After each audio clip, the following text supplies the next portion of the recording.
ரகசியம் சொல்லட்டுமா?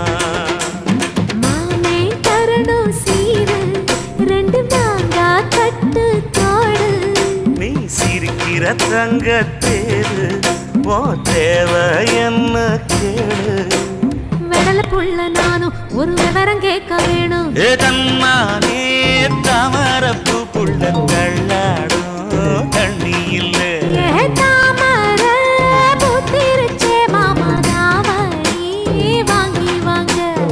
ஊரெல்லாம் கூட்டிக்கிட்டு வருவேனே வேளங்குட்டி. தன்னாலே தாமரப்பு மாமா தள்ளாடும் தண்ணியில. தாமர புத்திடுச்சி புள்ள தாவணி